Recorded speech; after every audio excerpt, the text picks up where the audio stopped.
quand on compare notre marché avec le marché français ou le marché américain, en fait, tu lèves à des valos ici, tu vas lever à 2 fois la valo en France et tu vas lever à 10 fois la valo aux US. Est-ce qu'on a besoin juste d'argent ou aussi de mentors? Est-ce que les banques sont le bon partenaire au bon moment? C'est toujours une question de risque et de retour sur investissement. Ouais. Autant il faut avoir de l'ambition, ça c'est très clair, autant il faut aussi une certaine capacité d'humilité. Il y a le rôle du banquier, il y a le rôle de l'actionnaire, il y a le rôle du business angel qui va intervenir comme actionnaire. Il y a des trucs qui ont l'air plus simples que d'autres. En réalité, tout est compliqué. Et bienvenue dans ce nouvel épisode du Rendez-vous des Indés avec, comme à chaque fois, vous le savez, tout doucement maintenant, je suis entouré d'entrepreneurs, d'experts. Et aujourd'hui, ils ne sont pas 4, ils sont 6. On a invité du beau monde avec des nouveaux visages et des visages que vous connaissez peut-être déjà maintenant, puisque Emna et Germain étaient dans le premier épisode que vous pouvez aller voir maintenant sur notre chaîne YouTube. Et profitez-en pour vous abonner. Merci d'avoir accepté l'invitation, les amis. Et on va commencer très très vite par faire un petit tour de table. C'est l'image du jour, c'est le rituel dans cette émission. C'est pour poser le décor. On va parler argent. J'allais dire IA. Non, ça c'est le sujet du premier épisode. Levée de fonds, argent, Belgique. Quelle est la première image qui vous vient quand je vous donne ces 3 mots? Et on va aller pour la team de gauche. On va aller chez toi, Nico. Trop bien. Ouais. Levée de fonds en Belgique, moi je vois le tapis qui accélère dans Mario Kart. Ouais. Pourquoi? Parce que Mario Kart, en fait, créer une boîte, c'est un peu Mario Kart. C'est une course, il y a de la compète, on y va à fond. Il y a des gens qui se prennent des bananes, parfois on se prend des bananes, on y arrive. Mais le tapis accélérateur, il a la faculté d'exister. C'est pas un cheat code, ça fait partie des choses pour y arriver. C'est un peu inconfortable quand on arrive sur le tapis, mais on est bien content de l'avoir pris parce qu'on est là dans une course, quoi. Le tapis roulant dans Mario Kart. Première image, team de droite, vous allez devoir faire mieux, Je te les amis. jure, Davy, qu'on s'est pas concerté, mais l'image c'était un tapis de course. Ah ok, bah Pour voilà. exactement les mêmes raisons, mais je vais le justifier aussi différemment. C'est que le tapis il s'accélère de plus en plus vite et tu as intérêt à être capable de courir aussi de plus en plus vite avec le tapis, ou sinon tu te fais prendre. Donc ça c'est peut-être l'élément à ajouter, c'est le fait qu'en fait, sans rentrer dans tous les détails, mais tu as intérêt à ce que ta boîte continue à évoluer pour à chaque tour de table pouvoir augmenter la valorisation, sinon c'est de plus en plus compliqué. Mais par contre, tu es évidemment très content de pouvoir monter sur le tapis pour courir beaucoup plus vite. Donc Clairement, il peut venir de notre côté. Hein. Et juste parce que ceux qui nous regardent, on vous a choisi aussi parce que vous avez levé des fonds, notamment toi, Nico et John. Vous avez levé combien? Ouf, en plusieurs fois, 500, 2 millions et puis un peu plus de 10 millions la 3e fois. Et ben voilà. Et toi, John? 1,3 million au total. Et alors, Germain, toi, tu es en pleine levée de fonds, donc ce sera l'occasion pour toi de peut-être poser des questions à notre banquier Cédric qui est là, de chez CBC. On a Rodolphe aussi qui est le visage de Hub Brussels. Vous voulez avoir toutes les infos sur nos invités, ils sont en commentaire de cette vidéo. Juste pour l'anecdote, on va rigoler 2 secondes. J'avais demandé à Emna comment je dois te présenter dans cette émission. Alors elle m'a dit, écoute, j'ai une version courte, une version moyenne et une version longue. Alors la version courte, c'est assez drôle. Elle se présente comme une business communication specialist. On a une version un peu plus fun.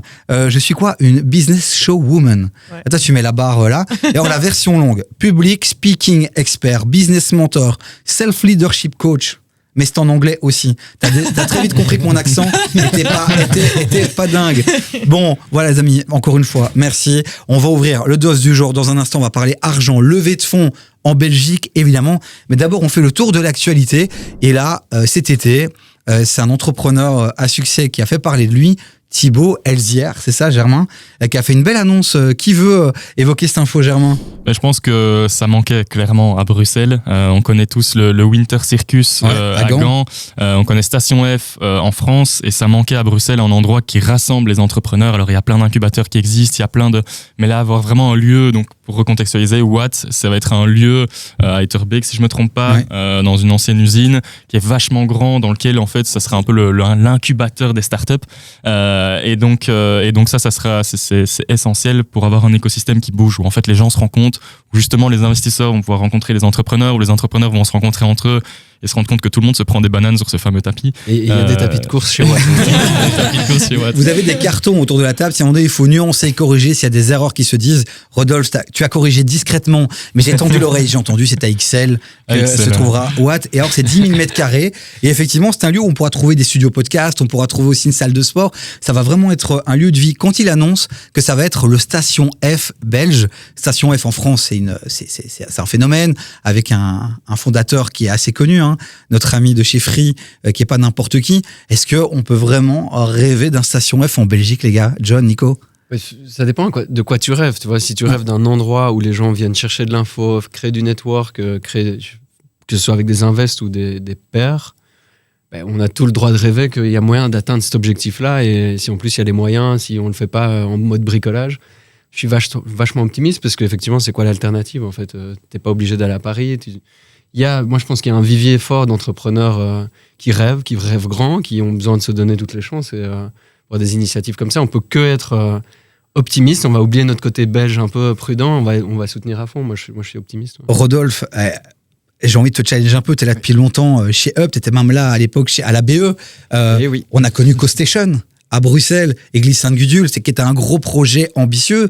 CoStation n'existe plus. Est-ce qu'il y a une place à Bruxelles pour ce type de lieu, Rodolphe ? Alors, je pense que il y a tout à fait la place pour ça. Je vais dire quelque chose d'un peu bateau, mais il y a une question de momentum. Okay. Pas parce que quelque chose n'a pas fonctionné, qui n'était d'ailleurs pas forcément la même chose. Il y a un certain nombre d'années qu'au jour d'aujourd'hui, ça n'a pas fonctionné.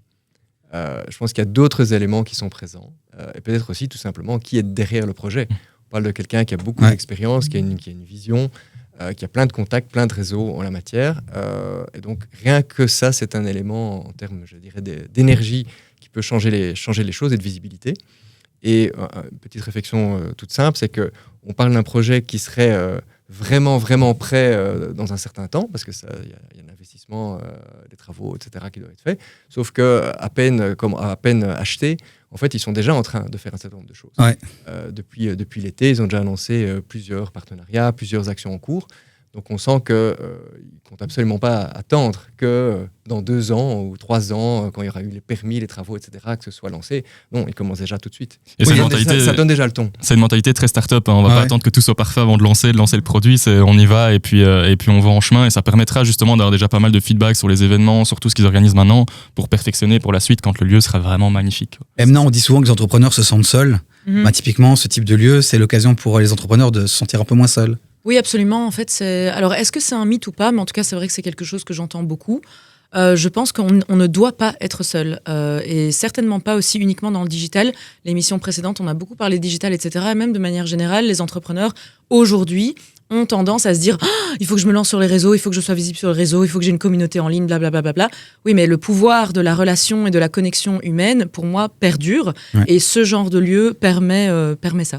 J'ai donné l'exemple de CoStation qui n'était pas un exemple forcément de réussite, mais il y en a un chez vous, Cédric, qui marche bien. Oui, alors il y en a chez nous, il y en a aussi qui sont soutenus par d'autres organisations. Ouais. Chez nous, c'est Startit, ce qu'on fait avec Wallonie Entreprendre, mais tu as aussi à Charleroi, tu as Assiska, c'est aussi le même principe. Ils ont racheté l'ancienne Poste, c'est un énorme hangar, et c'est vraiment toutes des startups qui interagissent ensemble, qui grandissent ensemble. Donc, et puis chez nous, évidemment, il y a Startit, on est plutôt dans la scale-up à ce moment-là. On est sur des gens qui ont déjà un MVP, qui sont déjà en phase de commercialisation. Mais effectivement, le fait de mettre les gens en réseau a énormément d'intérêt. Et à Liège, on peut citer aussi à la Grand Poste, c'est ça, qui était aussi un bel exemple de réussite. Vous y avez déjà été, les amis, à Liège, à la Grand Poste ?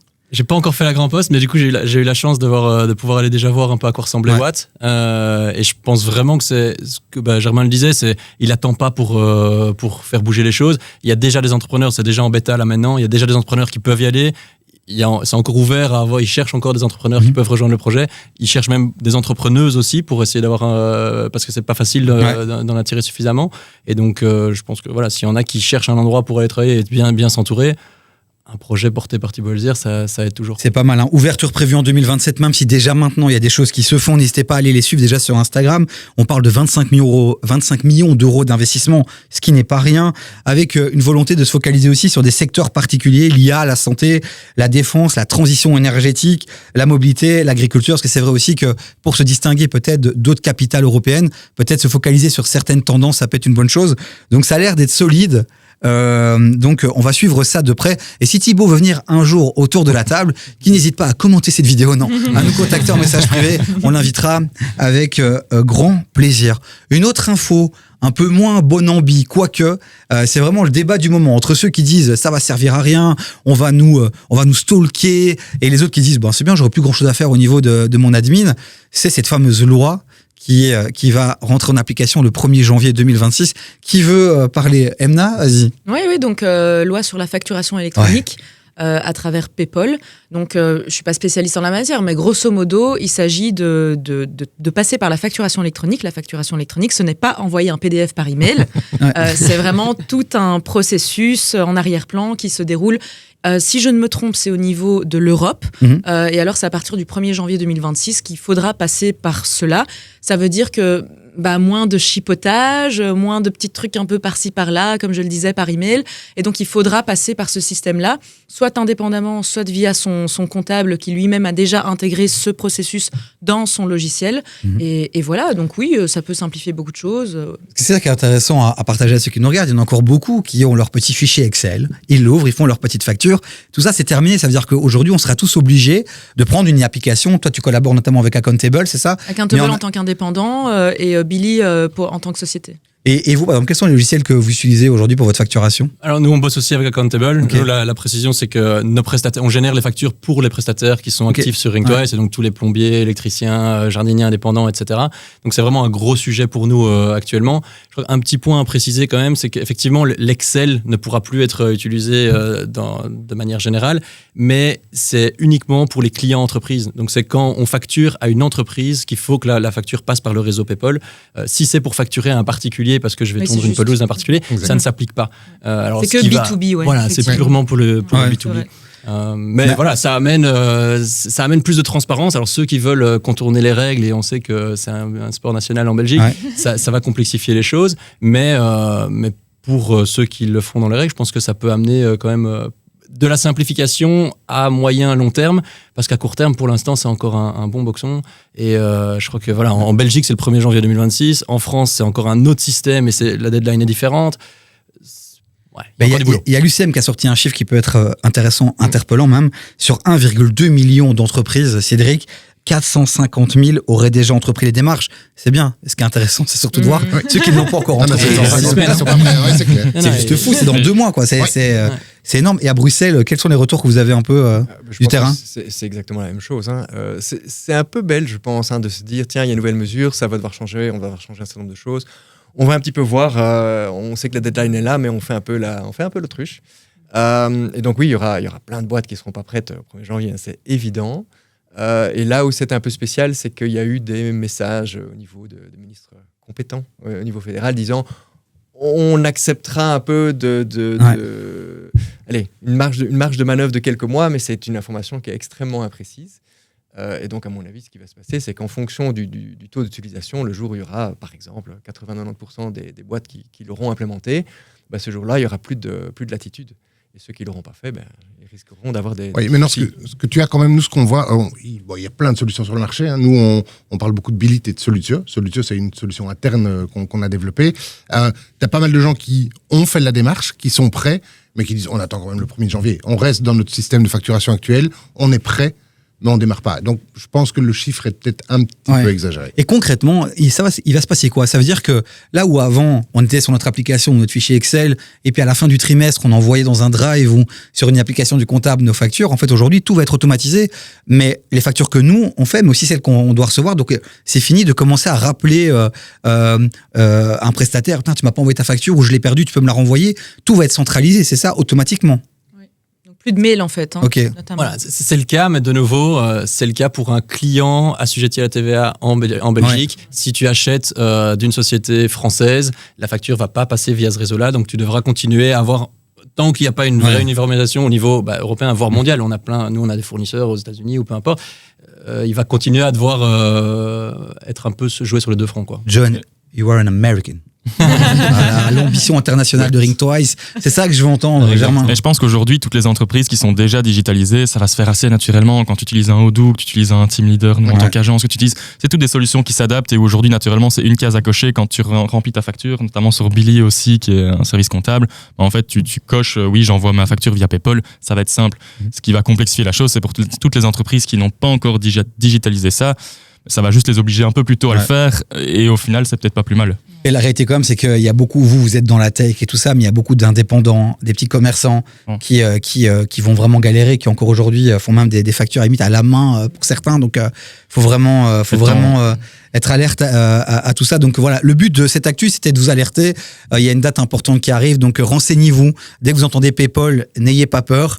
Voilà. Mais juste pour la petite anecdote encore, et pour clôturer peut-être le débat ou vous relancer rapidement, j'ai pris un article de l'ADH avec un lobbyiste qui s'est exprimé, un ancien lobbyiste, et qui dit avec PayPal, ce sera comme avoir un contrôle fiscal en permanence. Quel est votre avis là-dessus, les amis? Rapidement. En fait, ça traduit un état d'esprit de voir un peu la menace et tout, de faire peur. Ça m'étonne pas la source que tu as citée d'ailleurs. Je crois que ça vend, ça fait du clic, etc. De nouveau, tu vois, voyons le verre à moitié rempli. Il y a beaucoup de choses positives. Et on parle de l'impact business, mais il y a plein de boîtes qui se sont lancées, sachant que PayPal allait arriver, qui se sont lancées. Il y a des boîtes qui cartonnent et qui surfent la vague de PayPal et qui fournissent des solutions qui sont très bien, très accessibles. Je crois que, en réalité, prenons ça comme un signe positif. Ceux qui font les factures à la main, fondamentalement, est-ce qu'ils ont beaucoup de chances encore de survivre ces prochaines années ? Je suis pas sûr. Si c'est ça qu'il leur faut comme pouce pour aller dans le digital, faisons-le, appuyons-le. Quoi. Ouais, et puis de nouveau, en B2B, tu n'en as plus beaucoup qui font des factures à la main. Rodolphe, pour clôturer. Oui, une petite proposition, une petite pub quelque part, c'est pour les entrepreneurs qui se posent des questions là-dessus et qui sont à Bruxelles, ils ne peuvent pas hésiter à aller sur le site de Hub Brussels pour voir les infos sur la question et aussi à prendre contact avec Hub Info, soit par téléphone par exemple au 1819 pour se renseigner sur comment faire, les implications, etc., etc. Tu as raison de le rappeler. Et puis évidemment, on a tous des comptables, les amis, donc n'hésitez pas à les contacter. Ils ont l'information et ils pourront vous accompagner dans cette nouvelle...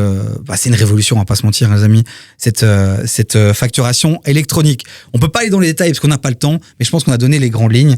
Et on avance dans cette belle émission. Je sais que vous avez cliqué sur la vignette parce qu'on parlait de cash, d'argent, de levée de fonds. Vous êtes nombreux à chercher les moyens pour pouvoir développer votre activité.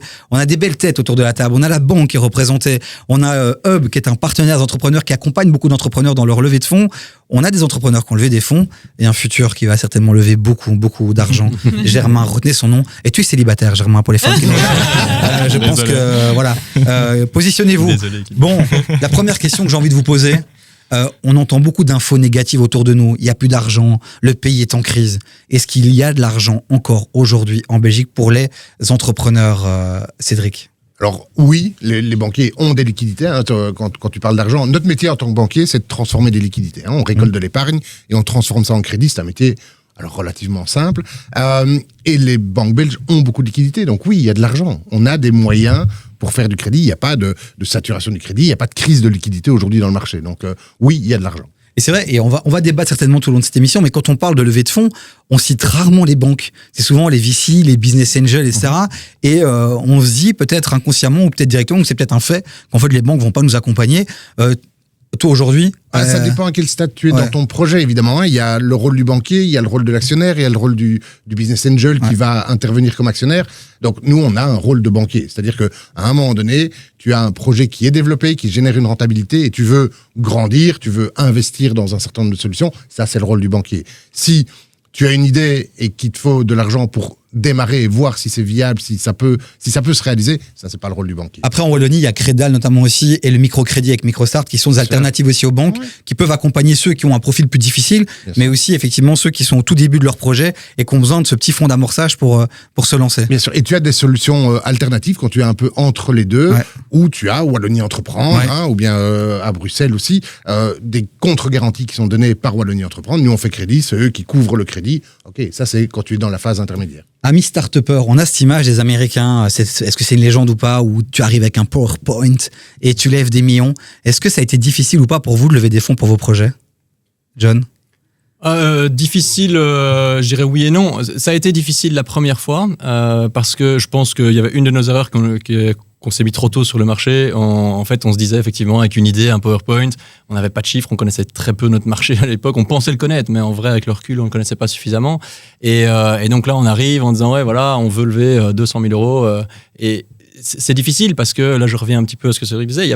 En fait, est-ce que les banques sont le bon partenaire au bon moment ? C'est toujours une question de risque et de retour sur investissement. Ouais.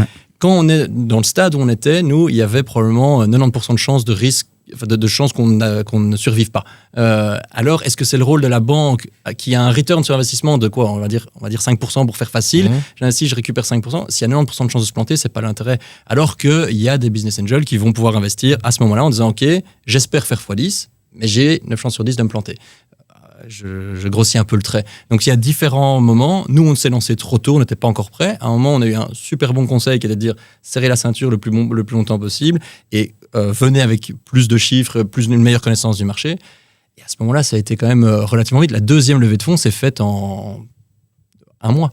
On va venir sur les secrets et je compte sur vous pour en partager. Rodolphe, t'en as accompagné beaucoup, donc j'ai hâte aussi que tu nous partages un peu les anecdotes aussi des entrepreneurs que tu as accompagnés. Nico, juste toi, et John aussi, les premiers fonds, vous les avez levés directement auprès des business angels, fonds privés, pas de fonds publics? Ouais, premier fonds, c'était Business Angel, Friends, nous, on avait eu un petit premier fonds, puis Business Angel, et puis complété avec ce qu'on peut, quoi. Ouais.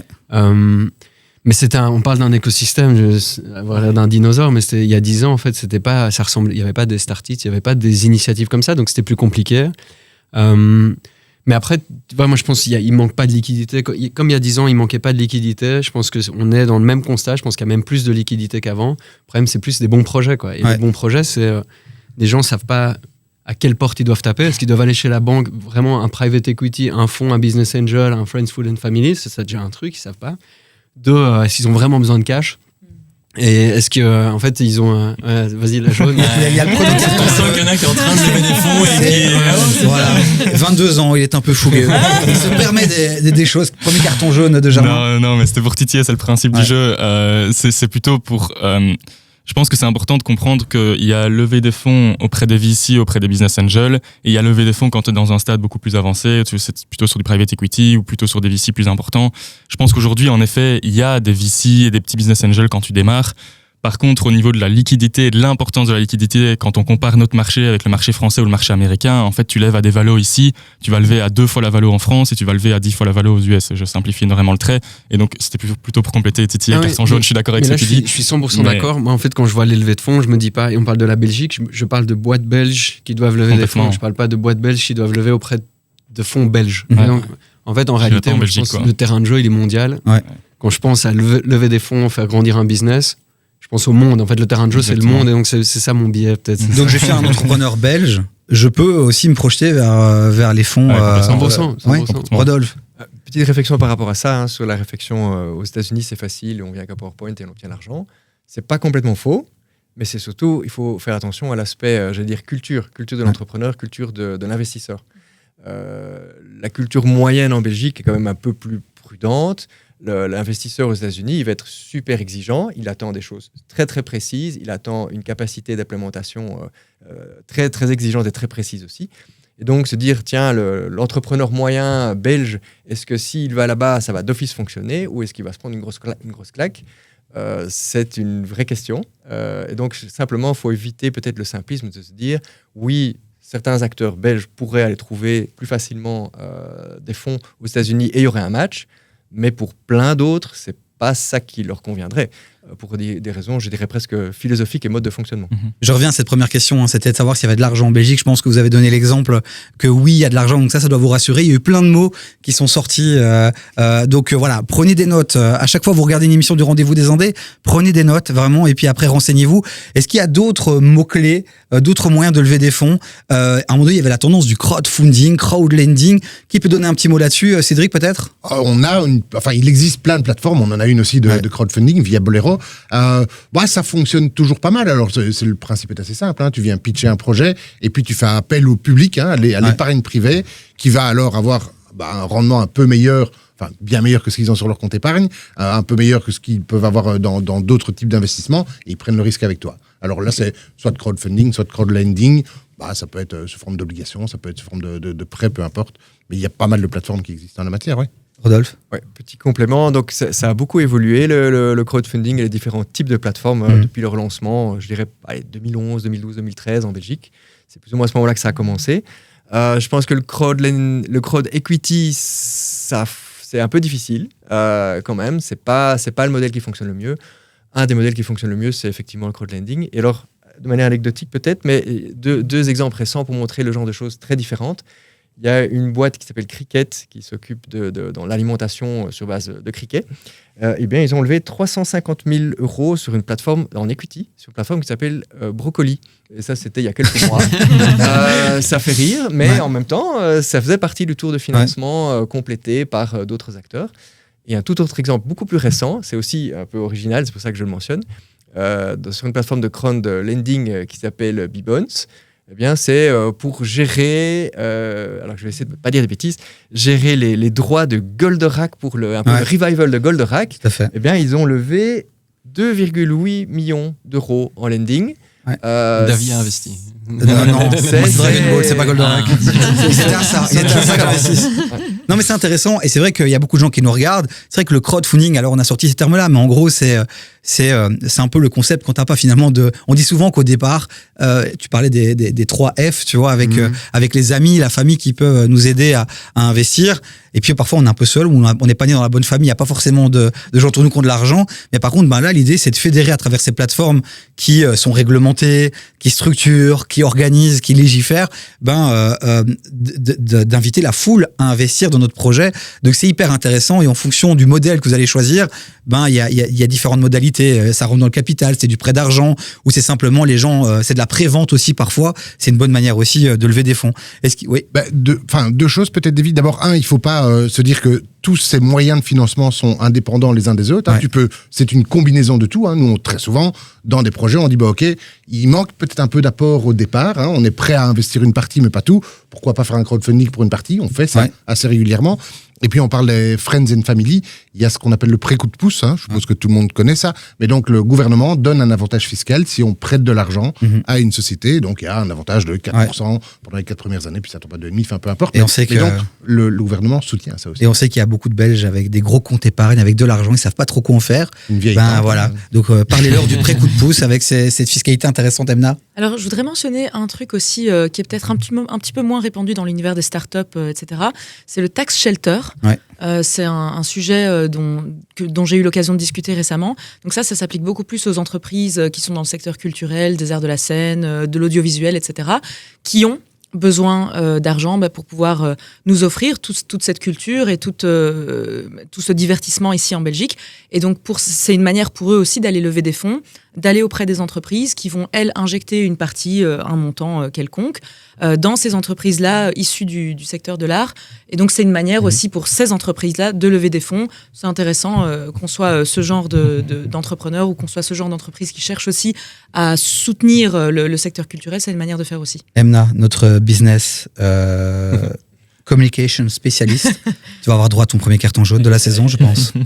Non, mais c'est plus pour compléter, parce qu'effectivement, je pense que le tax shelter, il a commencé autour de tout ce qui était artistique, etc., mais il a été étendu aux startups tech, etc. Ouais. Donc, en fait, ça va être un investissement qui va être, on va pouvoir défiscaliser son investissement pour les boîtes qui ont moins de 5 ans ou des choses comme ça. Je ne connais plus les critères exacts, mais donc ça a été étendu à d'autres secteurs que celui qui est... Bonne nouvelle, je Encore un autre carton jaune, ça s'enchaîne. En tout cas, c'est ici que c'est dans le rendez-vous des Indés que vous aurez les informations, les amis. Abonnez-vous, profitez-en, vraiment. Rodolphe. Petit complément sur ce complément.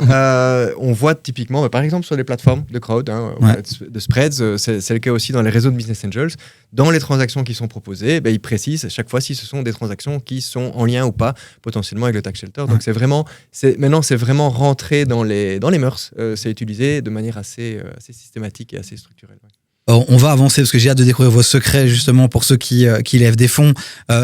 Pour clôturer, moi j'accompagne beaucoup, j'ai accompagné pas mal d'entrepreneurs aussi. Et ce que j'aimais faire avec eux, parce que c'est psychologique aussi, c'est un sport d'endurance, l'entrepreneuriat, je leur avais dit, on va mettre toutes les cartes que vous avez dans votre jeu, le microcrédit, la banque, le crowdfunding, pour si jamais une porte se ferme, en fait, psychologiquement, tu dis, mais j'ai encore 15, 20 possibilités de lever des fonds et ça peut vraiment aider. Et à travers ce petit moment qu'on vient de passer, vous avez compris qu'il y a plein de possibilités de lever des fonds. Donc, ne vous démoralisez pas à la première porte qui se ferme. Il y a différents moyens et des acteurs comme Hub, comme Wallonie Entreprendre qui peuvent aussi vous accompagner pour améliorer votre plan financier ou autre, ou vous préparer à mieux pitcher pour être plus convaincant. Rodolphe. Alors justement, pour reprendre et rebondir là-dessus, un truc qui paraît tellement évident, mais on le voit dans la pratique que c'est pas forcément toujours le cas, c'est de se dire, en fonction du type de projet, de secteur, de la maturité, etc., qu'est-ce qui est possible, tout simplement? Quels sont les besoins? Parce que les besoins sont super différents d'une boîte à l'autre, en fonction de plein de paramètres. Et qu'est-ce qui est possible dans le marché? Que ce soit, on en a parlé un certain nombre, mais il y en a d'autres solutions. Ça arrive assez souvent encore que les entrepreneurs ne voient pas l'ensemble du scope de ce qui est possible. Alors oui, les probabilités ne sont pas toujours les mêmes.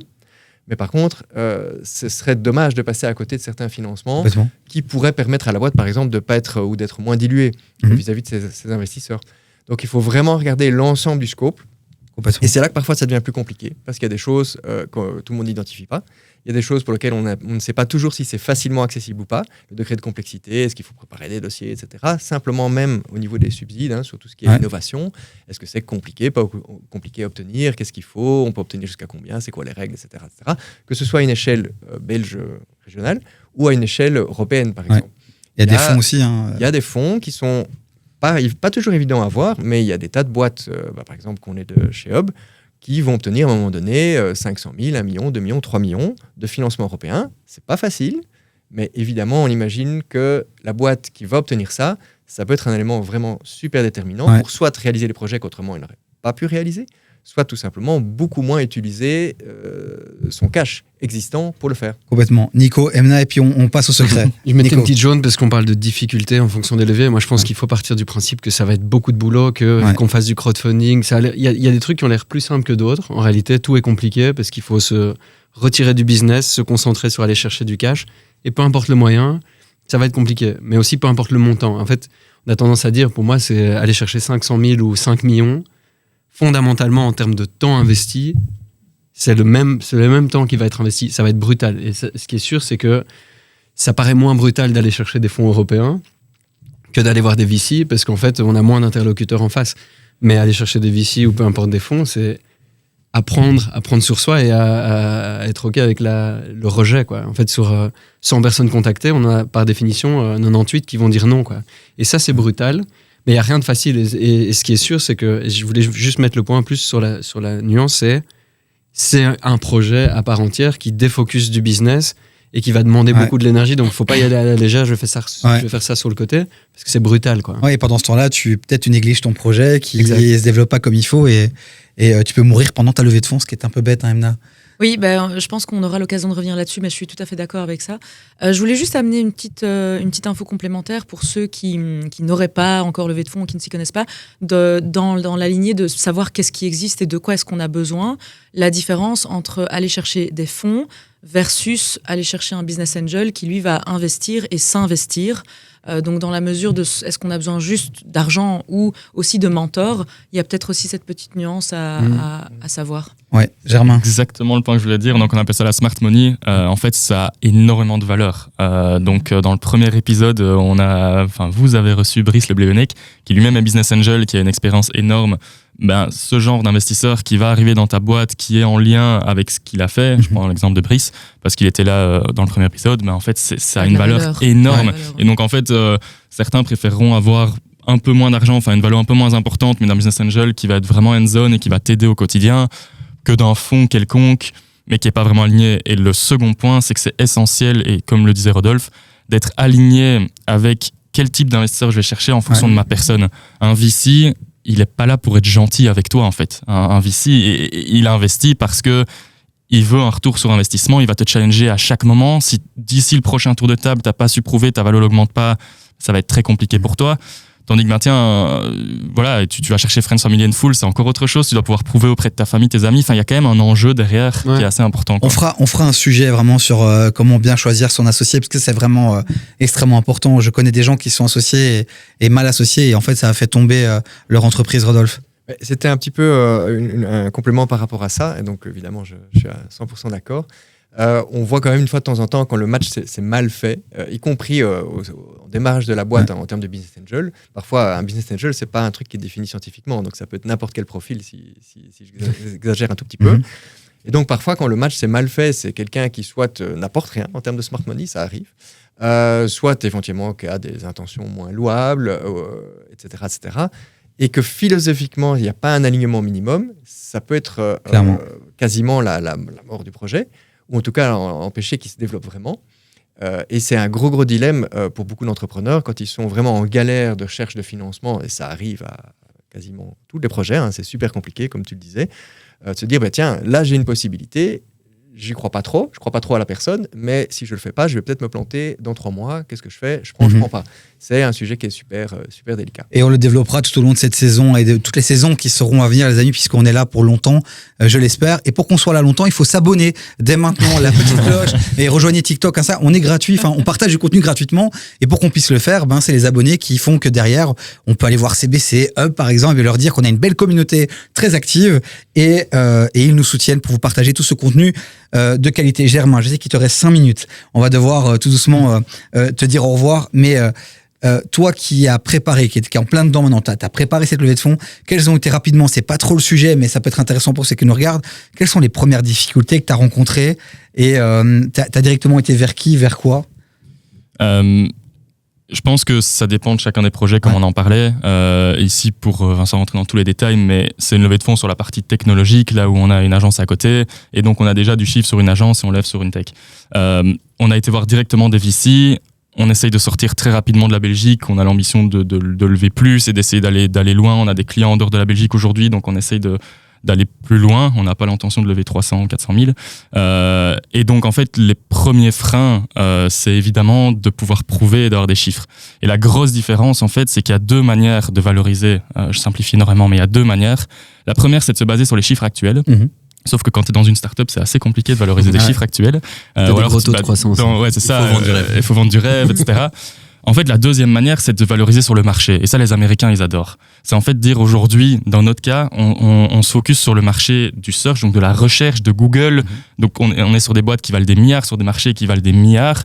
Donc, en fait, le marché, voilà la taille du marché. Nous, on estime qu'avec notre stratégie, on peut aller chercher X% du marché. Donc, le marché va valoir autant. Et donc, notre boîte, on va la valoriser à autant aujourd'hui pour la valoriser en série A, etc. Et donc, en fait, quand tu prends cette démarche-là, qui est une démarche que les VC belges n'aiment pas trop, parce qu'ils sont plus prudents, justement, mais c'est une démarche qui te permet d'aller lever beaucoup plus. Par contre, il faut savoir le prouver. Et donc ça, c'est peut-être le premier frein, c'est d'avoir confiance en toi et d'aller prouver cette démarche-là. Et le troisième élément, j'essaye d'en dire un maximum, c'est qu'en fait, à cette étape-là de la boîte, on mise pas nécessairement sur le projet, on sait que tu vas pivoter, on mise sur la taille du marché, comme je le disais, et on mise sur la personne. Et donc, en fait, être capable de prouver que tu es un bon entrepreneur et que tu es la bonne personne pour relever ce challenge-là, c'est ça la base à cette étape-là. Et donc, ça, c'est évidemment un challenge supplémentaire. Et donc, on peut se faire accompagner notamment par... Germain Président. T'ouvrirais pas la fédération de ceux qui lèvent des fonds en clin d'œil à notre ami. Je l'ai pas encore fait. Il y en a qui ont fait bien plus que moi. Notre ami Attila du Rendez-vous des Proprios qui a lancé la fédération. Rodolphe, garde ton carton jaune. On va devoir... Ah non, vas-y. Je te laisse le carton jaune et après, on va libérer Germain. Alors, super rapidement pour rebondir là-dessus, je suis dans le comité de sélection du réseau B-Angels, un des 2 gros réseaux de Business Angels en Belgique. Et bien, typiquement, une des discussions, une des décisions pour accepter ou pas une boîte à être présentée devant les investisseurs, c'est évidemment clairement l'équipe. Et donc, exactement comme tu disais, si on sent que le projet, il y a peut-être beaucoup de choses qui vont encore changer, qu'il y a des gros flous, etc., mais qu'on sent qu'il y a de la compétence potentiel de dynamisme dans l'équipe et que les personnes sont crédibles, notamment quand ils répondent aux questions, il y a beaucoup plus de chances que le projet avance et soit sélectionné qu'autrement. Donc c'est vraiment un élément clé, tout à fait. Je pense que ça, l'un va pas sans l'autre, c'est clair. Mais moi, je me rappelle de meetings à Londres avec des gros VC, les plus gros de la place, on parlait de taille de marché en milliards, ils n'étaient pas d'accord sur notre vue de combien de milliards ça allait... Et en fait, dans la levée, la première étape, elle était de parler de la taille du marché. On disait c'est X milliards, ils disaient non, je pense que c'est X milliards et que c'est peut-être plusieurs centaines de millions. Et en réalité, c'est important pour eux parce que ils bêtent sur les étapes d'après, etc. Mais par contre, ils négligent pas l'équipe 100%. Et je pense que c'est la base même parce que chaque investisseur, chaque entrepreneur sait qu'en fait, ça bouge tellement vite que tu dois pouvoir avoir une capacité de résilience, de talent. Enfin, c'est bosser surtout vraiment hard. Nico, transition parfaite pour attaquer vos différents secrets, pour réussir. Moi, on en a déjà partagé pas mal, mais on va libérer le petit bébé de la bande. Voilà, Germain, mais grand par son talent. Et je suis certain que tu seras une des locomotives de l'entrepreneuriat belge. On va te suivre. Et c'est un vrai plaisir que tu sois autour de cette table. J'espère qu'on te reverra. Déjà 2 émissions. N'hésite pas à revenir. Je sais que tu aimes bien les podcasts. Et ne nous oublie pas quand tu seras aux États-Unis. Écoute, on n'y est pas encore. N'oublie pas qu'on était là à tes débuts, et qu'on t'a soutenu. Ça, Germain. Merci. Merci beaucoup pour l'invitation. À très vite. À bientôt. Ciao. Merci, Germain. Bon, Germain nous a quittés, mais on est toujours bien entouré dans cette émission avec nos invités qui sont là. Si vous voulez savoir qui ils sont, tout est en commentaire de cette vidéo. Donc, allez les suivre aussi. Ils sont toujours même... vous êtes très actifs aussi. Nico, t'es actif aussi sur les réseaux, je pense. Un peu moins. John aussi. Donc, n'hésitez pas. Cédric, tout doucement, il commence à avoir sa petite fanbase. C'est toi qui t'en occupes. Tout doucement. Mais voilà. Et puis, Hub qui est toujours là pour répondre à toutes vos questions. On continue maintenant. On va tout droit jusqu'à la fin de l'émission. On partage un maximum de secrets. Les secrets de ceux qui réussissent à lever des fonds. On en a déjà partagé beaucoup. Je compte sur vous. Et là, je vais faire un petit tour de table à chaque fois. Rodolphe, ça va un premier secret à partager. Ce serait lequel? Alors, j'en ai 2 qui me semblent super importants. Ouais. Ça paraît basique, mais il faut surtout pas hésiter à parler de son projet. Il faut pitcher tout le temps. Alors, on ne fait pas toujours les mêmes pitchs. Il y a le pitch investisseur, quand c'est avec des partenaires, quand c'est avec une banque, c'est pas le même pitch qu'avec un investisseur. Mais en tout cas, moi, je dis souvent un peu en mode clin d'œil, live is a pitch. On pitch tout le temps. Et donc, la personne qui veut que ce soit secret, qui n'ose pas, qui n'est pas à l'aise, etc., il faut qu'il sorte de sa zone de confort, il faut qu'il le fasse. Mais pas que pitcher à des investisseurs, pitcher de manière générale pour être prêt exactement, le moment y compris au niveau commercial, okay. Il y a plein de points de vue, mais ce ne sont pas les mêmes pitchs. Okay. Un enseignement vraiment important, donc il faut se dire, j'ai qui en face, qu'est-ce qui est important pour lui, pour elle, et adapter en fonction. Le message, et même peut-être parfois le fond, en tout cas l'angle. Et alors, l'autre chose qui est en partie liée à ça, c'est quand on va aller essayer de convaincre des investisseurs, des banques et autres, bien réfléchir ce qu'on a en main et avec quoi on vient pour ne pas se griller bêtement dans tout l'écosystème, parce qu'il y a énormément d'entrepreneurs qui font ça, et qui, par exemple, vont arriver un jour chez Hub en disant « Ah mais voilà, j'ai un problème, j'ai été voir 5 banques et j'ai été rejeté de tous les côtés, j'ai envoyé mon pitch à 25 fonds, et puis on regarde ce qu'ils ont fait, et franchement, c'était pas la meilleure approche, il fallait le faire autrement. » Et donc, se faire accompagner, se faire bien s'entourer pour venir au bon moment, pour pas se griller bêtement, c'est un petit écosystème malgré tout. Donc, il faut à la fois oser, mais à la fois le faire intelligemment. Oui, et puis, et comme tu viens de le dire aussi, peut-être y aller étape par étape, commencer peut-être par celui qu'on veut le moins ou pour lequel on a le moins de chance, pour pouvoir s'entraîner, challenger, voir un peu les questions qu'on va nous poser, pour être prêt le jour J quand on est devant celui qu'on veut vraiment. Et pour la petite anecdote, tu as raison quand tu dis que pitcher devant un investisseur, c'est pas comme pitcher devant un public de potentiels clients. Personnellement, et moi ça m'a même dégoûté, j'ai entre autres arrêté parce que ma startup, parce que à force de rencontrer les fonds, à force de rencontrer tout ça, à la fin tu t'épuises. Et là c'était le coup de massue. Je crois que j'avais fait le meilleur pitch de ma vie. Vraiment un pitch exceptionnel. Tout le monde était là. Dit, putain, c'était incroyable. À la fin, t'as le jury qui sort et Ben Picard, que vous connaissez notamment, qui était quelqu'un qui est très actif dans le monde entrepreneurial wallon et qui est venu. Et Davy, la remarque qui est sortie, c'est trop de l'esbrouf. Parce qu'en fait, j'avais fait un pitch pour faire le show et pour un public qui potentiellement pouvait venir après sur ma plateforme et pas pour des investisseurs. Donc effectivement, préparez votre pitch. Emna, là, je suis obligé de me tourner vers toi. L'art du pitch, c'est fondamental dans une levée de fonds. Oui, ben là, je vais vraiment prendre ma casquette de spécialiste de la prise de parole en public et de la communication dans le cadre business en particulier. J'ai beaucoup d'entrepreneurs, d'indépendants, etc., qui viennent vers moi pour les former, les coacher dans le pitch. Et en fait, un message que je veux vraiment faire passer, c'est... Moi, je reçois souvent des gens, que ce soit le pitch ou un speech ou une conférence ou une présentation, peu importe. Beaucoup de gens qui disent « Non, mais moi, j'ai l'habitude, j'ai déjà pitché 20 fois. » C'est pas parce qu'on a l'habitude qu'on le fait bien. Ouais. Ça veut dire qu'on l'a 20 fois fait, pas bien. Et donc, c'est vraiment un art, c'est une science aussi, c'est une compétence qui s'apprend. Et là, vraiment, je dirais que n'importe qui, qu'on ait les chocottes ou pas, c'est vraiment une compétence qui s'apprend. Moi, je fais ça à longueur de journée. On peut vraiment transformer un entrepreneur, je parlerai plus tard du type de projet, etc. Mais n'importe qui peut être là avec une idée qui est vraiment pas mal parce que c'est pas bien pitché, ça passe pas. Et quelqu'un qui a une idée un peu bancal, mais ça passe parce qu'il a fait un super bon pitch. Donc, c'est vraiment quelque chose qui s'apprend. Et je peux partager une autre source aussi. C'est un livre qui vient de sortir, qui a été notamment coécrit par Bruno Wattenberg, que tu connais très bien, qui a sorti un livre sur l'art de pitcher par un Belge. Et je peux vous dire que lui, des formations sur le pitch, il en a fait, tu me contrediras pas, Rodolphe. Pas du tout. Donc voilà, je vais demander à Gaston, à K-Minimaliste, de nous mettre la petite couverture et on mettra la référence en dessous en commentaire. L'art du pitch. C'est vrai, ça, les amis. Est-ce que vous avez évolué dans votre façon de pitcher tout au long de vos levées de fonds? Vous êtes entraîné? Vous êtes formé, entraîné? Non. Donc peut-être que je l'ai fait 500 fois mal. Parce que, Je l'ai fait beaucoup plus que 20 fois, probablement des centaines de fois. J'espère que c'est pas chaque fois mauvais. Je crois que j'ai appris au fur et à mesure aussi. Après, je pense qu'il y a aussi différents stades. Tu disais, toi, tu as arrêté parce que tu en as eu marre à un moment. Je pense qu'il y a une des compétences principales qui est la résilience. Ouais. Enfin, je dis pas que tu n'as pas été Non, je suis un mec résilient. faible. T'as raison de le dire. Mais je veux dire, il faut s'attendre à ce que ça prenne du temps. Nico le disait tout à l'heure, ça va prendre du temps, ça prend beaucoup de ressources. Et puis, il y a aussi, il faut se dire que c'est une promesse qu'on fait aux investisseurs. On va présenter un plan, le plan financier. Tout le monde sait, en tout cas le premier plan, qu'on ne va pas atteindre exactement ça comme ça. Les choses vont évoluer, etc. Moi, si j'avais tenu le plan financier que j'ai présenté aux investisseurs, les premiers qu'on a rencontrés, on en serait à un autre stade aujourd'hui qu'on en est, ça c'est certain. Mais pendant toute la discussion, et si ça prend, on va dire, 6 mois de discussion au fur et à mesure entre le moment où on le rencontre, eh ben, tous les mois, il va falloir les tenir au courant et dire, ben voilà, j'avais dit que je ferais X, ben, si je fais la moitié, ils vont se dire, ben, en fait, je perds la confiance dans cette personne-là, il ne s'est pas exécuté. Alors, c'est pour ça que moi, j'ai eu la chance d'avoir des associés, parce que je pouvais me focaliser sur la levée de fonds et en fait, eux continuer à faire grandir le business, etc. Je trouve que c'est un énorme luxe, mais c'est vraiment important de se rendre compte que c'est une promesse qu'on fait aux investisseurs. On se dit, OK, on va exécuter ça, on va essayer d'être le plus proche possible du plan. Et à un moment, si pendant la discussion, il voit déjà que ça dévie, bon, on va se dire, bah, il peut peut-être très bien parler, avoir un super bon art du pitch, mais à un moment, ce qui compte, c'est aussi les résultats, quoi. On fera un épisode sur l'art du pitch, parce qu'on pourrait parler des heures là-dessus.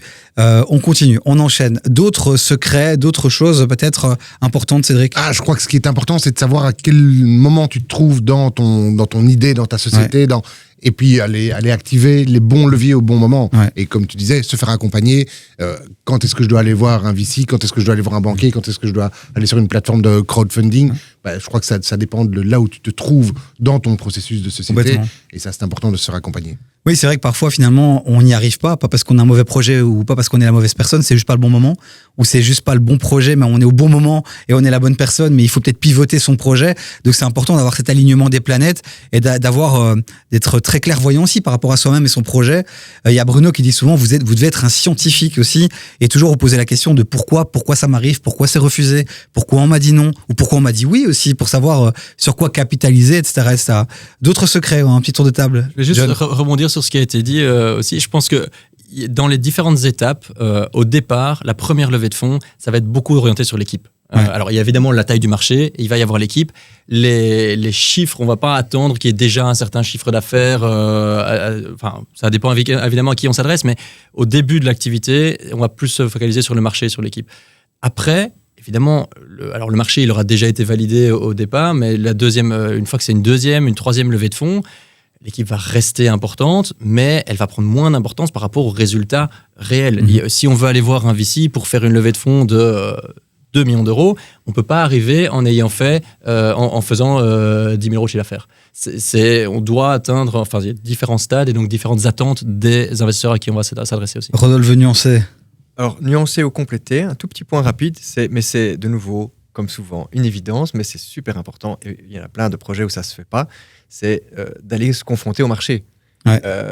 Pas simplement de développer une solution théorique et de ne pas avoir des premiers éléments, même parfois très partiels, du fait qu'on a été se confronter. C'est super important. Et souvent, on dit souvent aussi que la meilleure manière finalement de lever des fonds, c'est d'abord de vendre son produit et service. Ouais. Et comme on a dit aussi que pour lever des fonds, principalement beaucoup en Europe, on regarde beaucoup l'attraction aussi, le chiffre d'affaires que tu as déjà fait. Donc plus tu peux déjà vendre avant, mieux c'est pour et moins tu seras dilué, parce que clairement. Tu auras une valeur élevée, c'est logique. Moi, j'ai une petite anecdote à partager. On adore les anecdotes. Pour partager un petit peu et rebondir sur le côté l'équipe, c'est important, vendre ses premiers services, ses premiers produits. J'ai un ami qui est passionné de boxe taille, et qui un jour s'est dit moi, ce serait vraiment mon rêve d'ouvrir une salle de sport un peu premium axée sur la boxe. Et donc, il vient et il me dit est-ce que tu peux m'aider dans l'art du pitch, etc. Je discute d'abord, je prends des informations par rapport au projet. Et puis, pour conclure, en fait, je lui dis, mais en fait, tu vas venir te présenter à des investisseurs. Lui voulait lever 1 million. Alors, il était nulle part. Je veux dire, il faisait sa petite vie et puis c'était sa passion, c'était son sport sur le côté. Et je lui dis, écoute, d'abord, il faut que tu aies du contenu, il faut que tu aies une histoire à raconter, il faut avoir des premières preuves. Et des premières preuves, c'est ne serait-ce qu'aller déjà être professeur en freelance dans une salle premium existante pour savoir si vraiment, est-ce que tu es bon là-dedans? Est-ce que vraiment tu aimes donner cours? Est-ce que le premium, c'est effectivement le genre d'environnement, le genre de personnes avec lesquelles tu as envie de travailler? Et en fait, toutes ces choses-là où on ne peut pas arriver... pitcher en face d'investisseurs et lever des fonds avec juste une idée, même si oui, il y a le côté on vend du rêve, etc. Mais c'est quand même très ancré, et je suis sûre que c'était le cas pour vous, de toute façon, ça c'est sûr. Mais il faut quand même être, oui, on vend du rêve, c'est vrai qu'il y a une partie de ça, mais il faut quand même être bien ancré et avoir un minimum de choses à venir avancer et incarner aussi son projet. Parce que venir avec un truc qui n'a rien à voir, je veux dire, si on veut lancer un projet dans la tech, mais qu'en fait on n'est pas du tout geek, ça peut se faire si on est bien entouré par des gens qui incarnent ce projet-là, mais vraiment l'incarnation, pour moi, c'est quelque chose d'important. Si moi demain j'ouvre une salle de sport, c'est pas crédible. On est d'accord. Incarné, Cédric. Non, peut-être, tu disais tout à l'heure, au début, c'est surtout l'équipe. Honnêtement, ça continue après. Nous, en tant que banquier, ce qu'on fait, on fait du crédit. Tout le monde connaît ça. Crédit, ça vient du latin. Attention, le vieux se met en route ici. Et ça vient de credere, croire. Okay, et donc, quand on fait du crédit, on croit d'abord dans la personne, dans le projet. C'est pas juste regarder les bilans de la société, le compte de résultat, il fait du bénéfice, on peut y aller, il sait nous rembourser.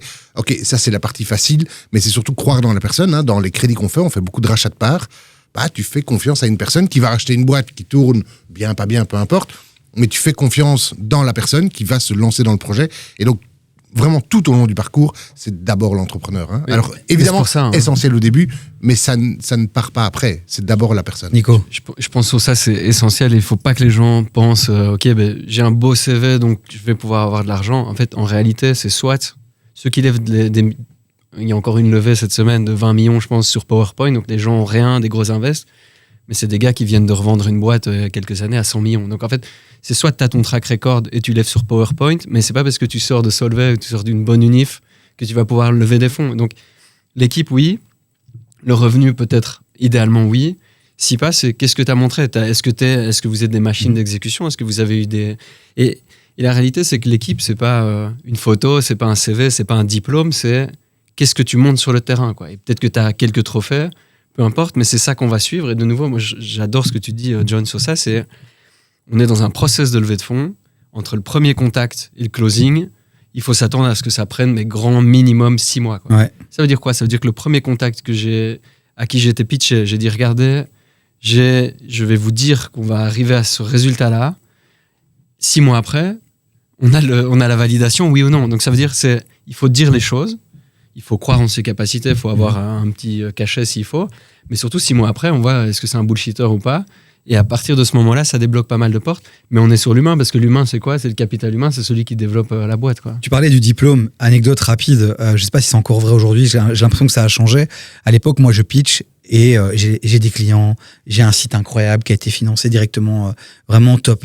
Et il y a une équipe qui passe à côté. Honnêtement, ils ont rien fait. Il y avait aucune preuve de quoi que ce soit, mais ils ont commencé en déballant leur CV. Moi, j'ai un diplôme à Harvard, moi j'ai ça. À la fin des pitchs, plusieurs, quasi la totalité, ont été vers eux. Quel parcours? Non, quel parcours d'études, mais pas parcours au niveau du projet. Aujourd'hui, la force du diplôme, est-ce qu'elle est encore importante ou je pense qu'il y a des critères. C'est clair que si tu pitches une boîte AI et que tu as été PhD à Stanford, tu as beaucoup plus de chances qu'un gars qui sort de nulle part et qui a signé 20 premiers clients. Mais il ne faut pas être complexé ne pas avoir de diplôme forcément aujourd'hui. Non, je pense en fait c'est une étape, c'est un critère de décision qui est clairement un des éléments. Mais en fait, si tu te contrôles, si tu te bases sur tout ce que tu sais contrôler, que tu vas te donner, que tu as des bonnes équipes, que tu es bien entouré sur un beau marché, etc., en réalité, il n'y a pas de limite. Les seules limites, c'est celles que tu te mets dans la tête. C'est peut-être un complexe belge d'être trop réaliste, on n'arrive pas à se survendre ou à vendre. Quoi. Mais à un moment donné, les diplômes, il ne faut pas tomber dans l'excuse aussi. Et tu vois, c'est se dire, ok, le gars, ils ont préféré financer cette boîte-là parce que le gars a fait Harvard. Est-ce que c'est vraiment la raison ou est-ce que c'est la raison que tu te dis pour toi-même? C'est brutal, il faut y aller, il n'y a pas de shortcut. Et on a beaucoup ça aussi par rapport. On a même parlé à un moment donné de créer un fonds pour entrepreneurs racisés. C'est pas mon terme, hein, c'est la Libre Belgique même avait organisé tout un événement là-dessus parce que beaucoup d'entrepreneurs issus de l'immigration. On disait, quand on va dans les banques, on est refusé parce qu'on est issu de l'immigration. Et donc, parfois aussi, il y a beaucoup d'entrepreneurs qui très vite sortent ce drapeau aussi, avant même de s'être remis en question par rapport à ce que mon plan financier était bon. Il y a ça, mais il y a aussi plein d'autres complexes, comme celui du diplôme. J'ai un quartier social, on me respecte pas, etc. Et tu as raison d'alerter là-dessus aussi. D'abord, se remettre bien en question, être sûr que c'est pas nous-mêmes qui nous mettons des barrières. Rodolphe. Rebondir sur un peu en lien avec l'histoire des diplômes et sur le côté un peu, entre guillemets, préjugé. Quand on voit parfois arriver des gens qui ont un beau background au niveau corporate, des boîtes de conseil, que ce soit McKinsey, des banques, etc., on aurait peut-être tendance à se dire « Oh, ils ont un bagage, 10-15 ans d'expérience dedans, ils ont déjà vu plein de choses, etc. » Donc d'office, ils ont beaucoup plus de compétences, beaucoup plus de potentiel, de sérieux dans le développement de leur projet. Eh bien, en fait, cette réalité, elle est beaucoup moins vraie que ce que je viens de dire. Ouais. C'est que dans la pratique, c'est pas ça qui fait qu'on soit un bon entrepreneur. Ça peut aider, bien entendu, mais il ne faut pas du tout, qu'on veut lancer une boîte à 45 ans, par exemple, c'est pas, le background grosse boîte n'est pas du tout une nécessité, une obligation ou une preuve de quoi que ce soit. On va faire un dernier tour on va faire un tour de table. Il nous reste vraiment 5 minutes. Là, c'est vraiment vous partagez vos secrets. On va pas pouvoir beaucoup débattre là-dessus. On débattra en commentaire. Je veux pas que vous soyez frustrés. Donc, quels sont les secrets que vous auriez aimé partager à ceux qui nous écoutent et qui nous regardent sur YouTube et qui nous écoutent sur toutes les plateformes de streaming, hein, le lundi, en allant au boulot, dans votre voiture, à la salle de sport, dans votre bain, tranquillement, petite bougie, vous nous écoutez. Cette magnifique voix que vous entendez, elle vous accompagnera peut-être ce soir dans votre bain. Bon, les amis, des secrets. Emna. Allez, moi je vais vraiment balancer la base et en même temps c'est une vraie masterclass de la communication, de la psychologie et ça s'applique entre autres dans le business. Et dans le cas du pitch, entre autres pour aller lever des fonds, c'est vraiment d'utiliser un outil que moi j'aime bien qui est vraiment le triangle d'Aristote. Certains l'étudient parfois en études de psychologie ou en études de communication. C'est de vraiment s'assurer d'avoir une base qui représente le fond et la forme. On a besoin d'avoir du fond. On peut pas juste venir. Moi j'ai la tchatch, moi je parle bien. Je vais les avoir. Non, il faut vraiment du fond. Inversement, on a des entrepreneurs qui viennent avec beaucoup de fonds, mais qui ne travaillent pas du tout la forme. Et donc, c'est bien, c'est carré, il y a les chiffres, il y a tout, mais il n'y a aucune énergie. Il n'y a pas l'art oratoire, la capacité à s'exprimer correctement, clairement, avec impact. Et la cerise sur le gâteau, sur le triangle, c'est l'énergie. C'est l'énergie de la personne, c'est son aura, sa personnalité, son unicité, sa singularité, ce qui fait qu'elle est elle. Et qu'en fait, si moi, aujourd'hui, je ne suis pas là et qu'il y a quelqu'un d'autre qui a la même expertise et qui s'exprime bien, etc., il y aura quand même certaines personnes qui vont préférer cette personne ou qui vont me préférer moi, juste parce qu'il y a cette petite touche spéciale. Donc je dirais vraiment à tous les entrepreneurs qui veulent pitcher, rappelez-vous un peu de ce triangle avec une base, fond, forme et une petite touche personnelle si possible. Et il y a une anecdote qui me vient par rapport à la cohérence qu'on a évoquée. J'ai eu la chance d'organiser quelques concours de start-up, notamment chez Énergie. Et il y avait une équipe qui venait et qui parlait du covoiturage comme la solution qui allait révolutionner la mobilité à Bruxelles. Et un des membres du jury posait une question. Ils étaient 4. Vous êtes venus comment ? Les 4 étaient venus, tous les 4 avec une voiture individuelle. Forcément, c'était fini. Ils auraient pu ramer encore longtemps, jamais ils auraient gagné ce fameux concours. On continue, tour de table, Cédric. Je reviens sur ta question de départ. Ouais. Est-ce qu'il y a des liquidités ? Est-ce qu'il y a de l'argent ? Moi, mon conseil, c'est faites-vous accompagner. Oui, il y a des moyens, il y a plein de choses possibles, que ce soit des fonds européens, des Wallonie Entreprendre, des prêts coups de pouce, il y a plein de solutions, les banques, les business angels, etc. Faites-vous accompagner en matière d'image, faites-vous accompagner pour créer votre marque, etc. Pour votre financement, faites-vous accompagner. Il y a tellement de solutions, on ne peut pas toutes les connaître, et donc il y a des gens à Bruxelles, il y a des gens en Wallonie qui peuvent vous accompagner là-dedans. Il y a des moyens en tout cas qui sont disponibles, il y a des subsides, il y a plein de choses, mais donc il faut se faire accompagner. Est-ce que la banque est une porte aussi à ouvrir parce qu'il y a des experts qui prennent le temps de te dire il y a ça, ou alors il n'y a pas de gens formés pour ça dans les banques. Il faut aller consulter un banquier. Okay. Chaque banque a ses moyens, mais on a, comme je l'ai déjà dit, des plateformes de crowdfunding, on a Startit, on a des cellules, des entités dans la banque qui accompagnent aussi des startups. Et vous orientez en fonction des besoins vers ces différents partenaires. Mais on n'est pas les seuls à le faire. Il y en a, oui. Mais évidemment, on le fait. Nico ? Moi, je vais à contre-courant, mais je pense que la plupart des gens qui se posent des questions sur lever des fonds devraient juste pas lever de fonds et se concentrer sur aller chercher des clients et faire du revenu. Et que dans la plupart des cas, mais concentrez-vous sur vos clients et allez pas lever des fonds, allez en bootstrap. Et en fait, je crois que ça, c'est mon conseil aujourd'hui, c'est que c'est pas forcément le seul trajet et qu'il y en a peut-être d'autres qui sont beaucoup plus malins, quoi. Et on a le cas aussi d'un ami qui sa plateforme c'est Assistool par exemple. Lui, il a commencé, il disait je vais pas faire de levée de fonds, et donc il a traction. Ils avaient toutes les compétences en interne, donc c'était parfait. Ils ont eu suffisamment de clients. À un moment donné, ils se sont dit on va faire juste un petit prêt pour financer. Ils ont été à la banque, ils ont fait un petit prêt, mais pas énorme pour pouvoir encore développer encore plus la plateforme. Et ça lui a permis maintenant de faire pas encore une levée de fonds type classique, mais justement avec le prêt coup de pouce, etc.